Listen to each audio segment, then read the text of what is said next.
ان کے پیچھے چلیں. اور ان نبیوں میں بہت بڑا حصہ قرآن مجید میں حضرت ابراہیم علیہ السلام کے قصے پر، ان کی زندگی کے واقعات پر مشتمل ہے. بلکہ نبی صلی اللہ علیہ وسلم کو خصوصی طور پہ یہ تاکید کی گئی کہ اللہ کے نبی اپنی امت کے لوگوں کو حضرت ابراہیم کی زندگی کے واقعات پڑھ کے سناؤ. وَاذْكُرْ فِي الْكِتَابِ ابراہیم، اللہ نے فرمایا ابراہیم کا ذکر کرو کتاب میں. وَاتْلُ عَلَيْهِمْ نَبَأَ ابراہیم، اللہ نے کہا ابراہیم کا واقعہ پڑھ کر کے سنا دو ان کو. خصوصی طور پہ قرآن مجید میں تقریباً 17 سے 20 مقامات ہیں جہاں پر حضرت ابراہیم علیہ السلام کا ذکر آیا ہے. جب آپ قرآن مجید پڑھتے ہیں ان کی زندگی کے الگ الگ حالات، ان کی پیدائش سے لے کر کے قوم میں دعوت دینے کا قصہ، قوم کو چھوڑ کر کے جو الگ الگ علاقوں میں ہجرت کر کے گئے، کعبۃ اللہ کی تعمیر، بچے کو ذبح کرنا، اپنے بچوں کو چھوڑ کر کے چلے جانا، یعنی قرآن مجید کا ایک بہت بڑا حصہ حضرت ابراہیم علیہ السلام کی زندگی کے واقعات کے بیان پر مشتمل ہے. اللہ تعالیٰ نے قرآن مجید میں حضرت ابراہیم کا واقعہ کیوں بیان کیا؟ کیونکہ اللہ تعالیٰ کے بندے ہیں ہم، تو ہم کو بھی تو کچھ انٹرٹینمنٹ چاہیے. تو اللہ تعالیٰ نے ہماری تفریح کے لیے قرآن مجید میں حضرت ابراہیم کا واقعہ بیان کر دیا تاکہ پڑھیں ہم کو بھی مزہ آئے. اسی لیے بیان ہوا ہے نا واقعہ. ہاں، حضرت ابراہیم کا واقعہ اسی لیے بیان ہوا نا کہ پڑھنے میں مزہ آتا ہے، تو اللہ تعالیٰ نے ہماری تفریح کا انتظام کر دیا ہے. ہاں، قرآن ہدایت کی کتاب ہے، تفریح کی کتاب نہیں ہے. ہم جب واقعات پڑھتے ہیں تو ہمارا موڈ کون سا ہوتا ہے؟ قصے سننے میں آدمی کو مزہ بہت آتا ہے، واقعات سنتے ہوئے ہمارا موڈ ہوتا ہے سنیں گے تو مزہ آئے گا. اللہ تعالیٰ نے قرآن مجید تفریح اور انٹرٹینمنٹ کے لیے نہیں نازل کیا. نہ قرآن مجید کوئی ہسٹری کی کتاب ہے کہ اللہ تعالیٰ نے ہماری ہسٹری کی نالج میں اضافے کے لیے انبیاء کے واقعات بیان کر دیے. قرآن مجید ہدایت کی کتاب ہے. ان واقعات کو بیان کرنے کے پیچھے مقصد کیا ہے؟ اصل مسئلہ واقعہ بیان کرنا نہیں ہے، اصل مسئلہ ہے اس واقعے سے عبرت حاصل کر کے، نصیحت حاصل کر کے ہم اپنی زندگی میں چینج لے کر کے آئیں. اللہ تعالیٰ اصل ہم سے یہ چاہتا ہے کہ ابراہیم علیہ السلام کی زندگی ہے، اس کو پڑھو اور اس کو پڑھ کر کے اپنے آپ کو حضرت ابراہیم کی زندگی کے سانچے میں ڈھالو. اس لیے اللہ کے نبی صلی اللہ علیہ وسلم کے علاوہ صرف ایک نبی ہیں جن کو باقاعدہ قرآن مجید میں اسوہ کہا گیا، اور وہ کون ہے؟ حضرت ابراہیم. اللہ کے نبی کے بارے میں تو فرمایا کہ نبی تمہارے لیے اسوہ ہیں. اللہ کے نبی کے علاوہ اللہ تعالیٰ نے حضرت ابراہیم کے بارے میں فرمایا کہ ابراہیم کی زندگی میں تمہارے لیے بہترین نمونہ ہے. اسوہ کا مطلب کیا ہوتا ہے؟ نمونہ، آئیڈیل. اللہ کے نبی صلی اللہ علیہ وسلم، تمام انبیاء آئیڈیل ہیں، تمام رسول آئیڈیل ہیں، لیکن خصوصی طور پہ اللہ کے نبی کے بعد ایک انڈیویجول انسان کو قرآن مجید میں اگر آئیڈیل قرار دیا گیا ہے تو وہ کون ہے؟ حضرت ابراہیم علیہ السلام. قرآن مجید میں بار بار ان کا ذکر ہوا، بلکہ اللہ تعالیٰ نے ہم امت محمدیہ کے لوگوں کے لیے ایسا نظام بنایا ہے عبادتوں کا کہ ہماری عبادتوں کے ساتھ ابراہیم علیہ السلام کا ذکر جوڑ دیا گیا ہے. قدم قدم پر ہم کو حضرت ابراہیم علیہ السلام کی یاد دلائی گئی ہے، ہمارے ذہن میں ان کا ذکر تازہ کیا گیا ہے. اللہ تعالیٰ یہ چاہتا ہے کہ یہ امت حضرت ابراہیم کو یاد کرتی رہے، اس لیے عبادتوں سے حضرت ابراہیم علیہ السلام کا ذکر جوڑ دیا گیا ہے. ہماری تو کوئی نماز بغیر حضرت ابراہیم کے ذکر کے مکمل نہیں ہوتی. ہر نماز میں حضرت ابراہیم کا ذکر ہوتا ہے، چاہے وہ نماز فرض ہو یا نفل ہو. ہاں، حتیٰ کہ چاہے ہم نماز جنازہ ہی کیوں نہ پڑھ رہے ہو، حضرت ابراہیم کا ذکر آتا ہے. کہاں آتا ہے؟ درود ابراہیم میں. نماز میں، ہر نماز میں یاد تازہ کرائی گئی حضرت ابراہیم کی. ہر سال یہ جو قربانی کا موقع آتا ہے، یہ قربانی اصلاً کس کی یادگار ہے؟ حضرت ابراہیم علیہ السلام کی یادگار ہے. حج جو ایک عظیم عبادت ہے، اس میں تو قدم قدم پر ابراہیم علیہ السلام ہی کی یاد تازہ ہوتی ہے. آدمی جب کعبۃ اللہ کو دیکھتا ہے، اللہ کے بعد پیارے نبی محمد رسول اللہ صلی اللہ علیہ وسلم کے بعد سب سے عظیم شخصیت جن کا ذکر ذہن میں تازہ ہوتا ہے، کعبۃ اللہ دیکھتے ہی جو یاد آتے ہیں وہ کون ہے؟ حضرت ابراہیم. مقام ابراہیمی پر جب وہ نماز پڑھتا ہے، وَاتَّخِذُوا مِن مَقَامِ إِبْرَاهِيمَ مُصَلًّى، ابراہیم کا مقام جو ہے اس کو اپنے لیے سجدہ گاہ بناؤ، نماز کی جگہ بناؤ.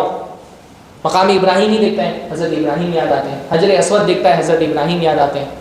صفا مروہ کی سعی کرتا ہے، حضرت ابراہیم کی بیوی یاد آتی ہے، حضرت ابراہیم کی بیوی اور ان کے بچے کا اسٹرگل یاد آتا ہے.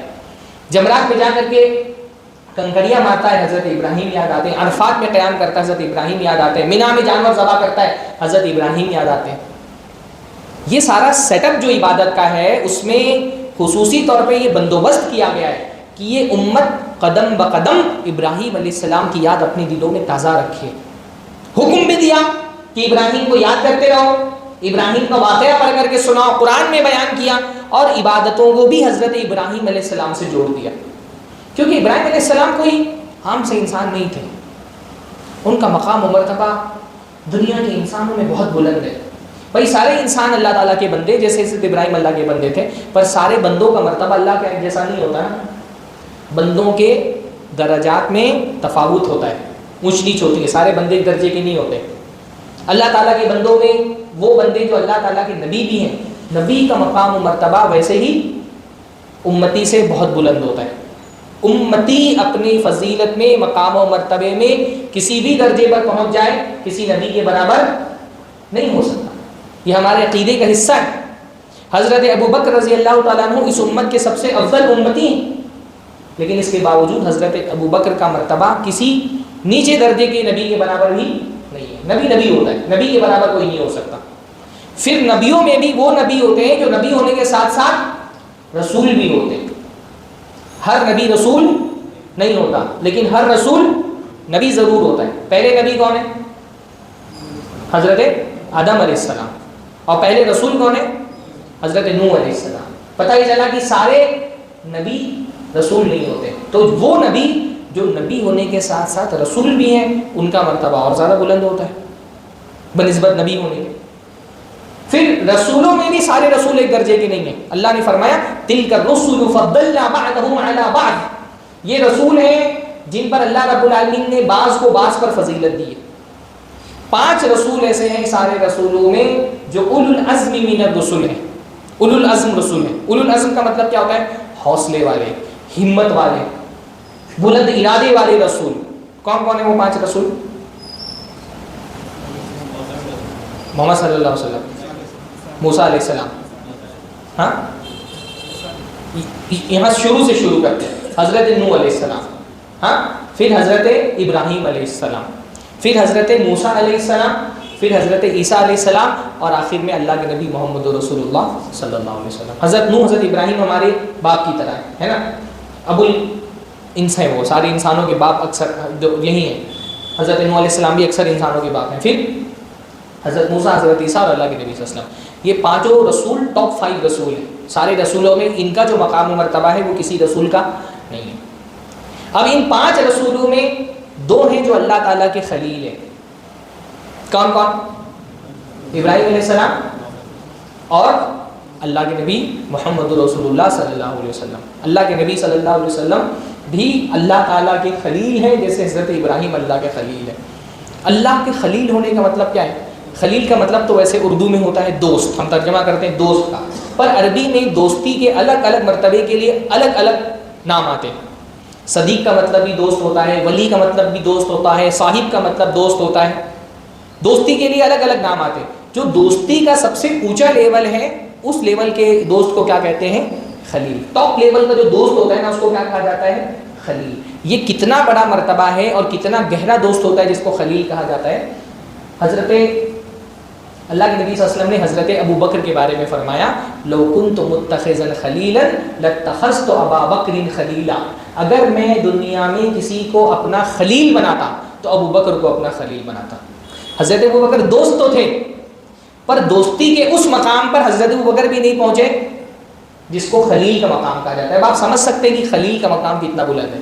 پوری دنیا میں صرف 2 انسان ہیں جن کو یہ مقام ملا کہ وہ اللہ کے خلیل بنے، ایک حضرت ابراہیم اور دوسرے اللہ کے رسول صلی اللہ علیہ وسلم. تو آپ سمجھ سکتے ہیں ساری انسانی تاریخ میں یہ مقام صرف 2 لوگوں کو ملا. اب آئندہ یہ مقام اور کسی کو ملنے والا بھی نہیں ہے. حتیٰ کہ نبیوں کو، رسولوں کو بھی یہ مقام نہیں ملا سوائے ان 2 لوگوں کے. اب اسے سمجھ میں آتا حضرت ابراہیم کا مقام کتنا بلند ہے. ٹاپ 2 لوگوں میں سے، پورے حضرت آدم کی اولاد میں صرف 2 لوگ ہیں جن کو یہ مقام ملا، اس میں سے حضرت ابراہیم. پھر اللہ کے نبی کا بھی جو مقام ہے وہ حضرت ابراہیم سے بھی بلند ہے. اللہ کے نبی فرماتے ہیں اقوم مقاما یرغب الخلائق الی حتی ابراہیم، قیامت کے دن میرا وہ مقام ہوگا کہ مخلوق اس مقام کی تمنا کرے گی، ایون ابراہیم علیہ السلام بھی اس مقام کی تمنا کریں گے. جو اللہ کے نبی صلی اللہ علیہ وسلم کو جنت کا سب سے اعلیٰ مقام ہے، مقام محمود وسیلہ، وہ اللہ کے نبی صلی اللہ علیہ وسلم کو دیا جائے گا. حضرت ابراہیم بھی اس کی تمنا کریں گے. جنت کا جو سب سے اونچا لیول ہے اس پہ صرف ایک انسان جائے گا. جنت ایک پیرامڈ کی طرح ہے, نیچے بہت سارے لوگ, اور جیسے جیسے جنت کا لیول بڑھے گا لوگ کم ہوتے چلے جائیں گے. جیسے جیسے جنت کا لیول بڑھے گا نا لوگ کم ہوتے جائیں گے. اور جو جنت کا سب سے اوپر کا لیول ہے اس پہ صرف ایک انسان جائے گا, اور وہ کون ہے؟ اللہ کے نبی محمد رسول اللہ صلی اللہ علیہ وسلم. تو حضرت ابراہیم اللہ کے نبی کے بعد دنیا کے سب سے عظیم ترین انسان ہیں.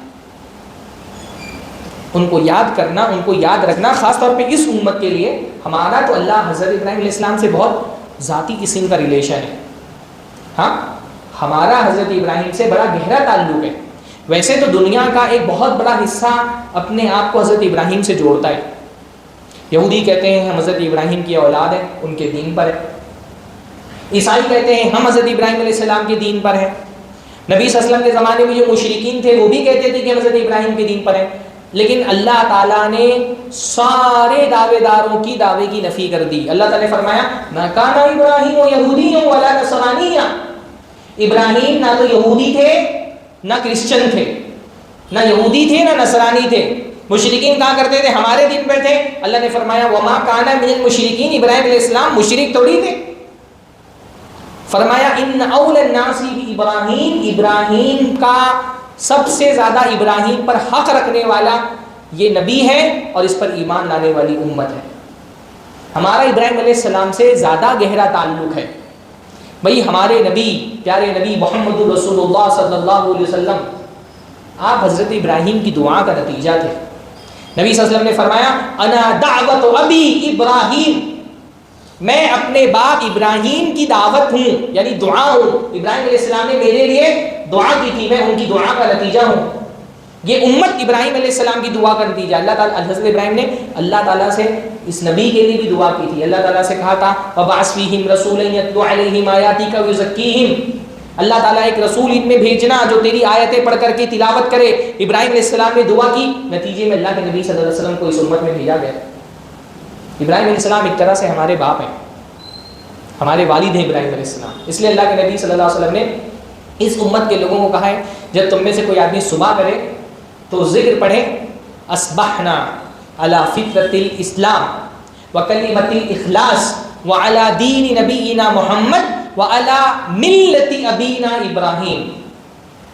کیا ترجمہ ہوتا ہے اس کا؟ اصبحنا, ہم نے صبح کی, علی دین الاسلام, اسلام کے دین پر, وکلمۃ الاخلاص, اخلاص کے کلمے پر, وعلی دین نبینا محمد, اپنے نبی محمد کے دین پر, وعلی ملت ابینا ابراہیم, اور اپنے باپ ابراہیم کی ملت پر.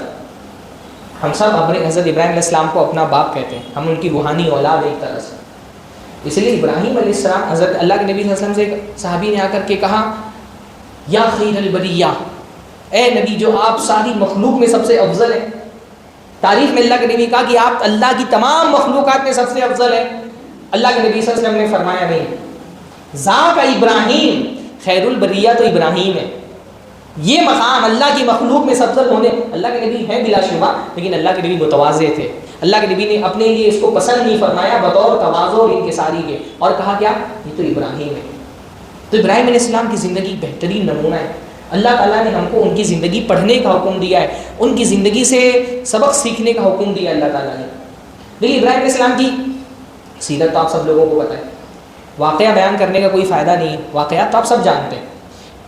میری کوشش یہ ہے کہ آج کے مختصر سے درس میں ہم یہ دیکھیں کہ حضرت ابراہیم علیہ السلام کے اس واقعے میں جو ہم سب کو پتہ ہے, ہمارے لیے نصیحت کا کیا پہلو ہے, ہم کو کیا سیکھنا ہے ابراہیم علیہ السلام سے.